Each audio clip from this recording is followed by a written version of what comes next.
দেখছি ভাই।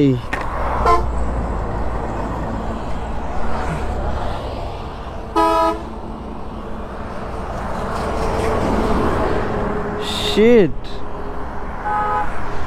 আল্লাহ, অনেক বড় দুর্ঘটনা থেকে রক্ষা পেয়েছি।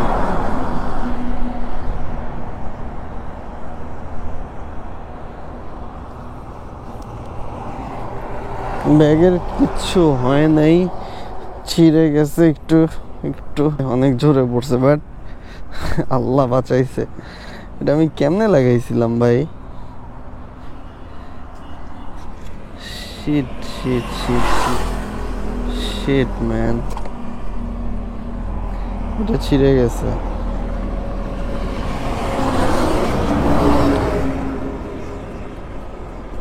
এটা চেনের সাথে আটকে গেছিল।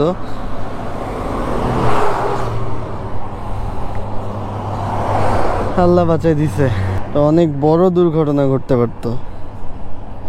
আমি বুঝলাম না এটা কিভাবে হইলো। শিট ম্যান, এই ব্যাগটা নিব কিভাবে এখন? এগুলো বাদ, জায়গা আল্লাহ বাঁচাই দিছে। বলি কিছু একটা পড়লো, ওটা পড়লোটা কি? ব্যাগটাও শেষ না, চেন ঠিক আছে।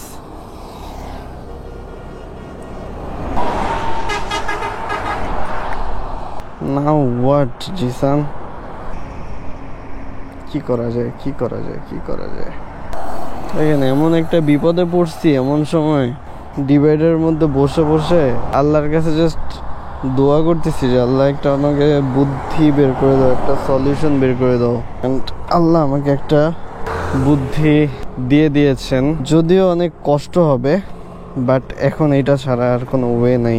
আলহামদুলিল্লাহ যে আল্লাহ আমাকে বাঁচাই দিছে, কোনো বড় ধরনের দুর্ঘটনা ঘটে নাই। এখন এটার সলিউশন হচ্ছে এটা আমার ঘাড়ে নিতে হবে, যদিও এটার অনেক ওয়েট 20 to 25 কেজি ওয়েট আছে। আর আমার যে ল্যাপটপ ব্যাগটা আছে এটা আমার সামনে নিতে হবে, আদারওয়াইজ আমি আর কোনো ওয়ে দেখতে পাচ্ছি না এই মুহূর্তে। সো বাসায় তো যাইতে হবে, কজ এখন এত সকালে বগুড়ায় কোনো দোকান খোলা পাবো না শিওর। 7:32 বাজে, রংপুর ঢুকতে ঢুকতে মোটামুটি 9টা বাজবে। তো 9টা পর্যন্ত তো এই কষ্টটা করতে হবেই, আর কোনো ওয়ে নেই। আলহামদুলিল্লাহ আলহামদুলিল্লাহ, বাসায় গিয়ে 2 রাকাত নামাজ পড়তে হবে। worst experience of my life, too much heavy bro.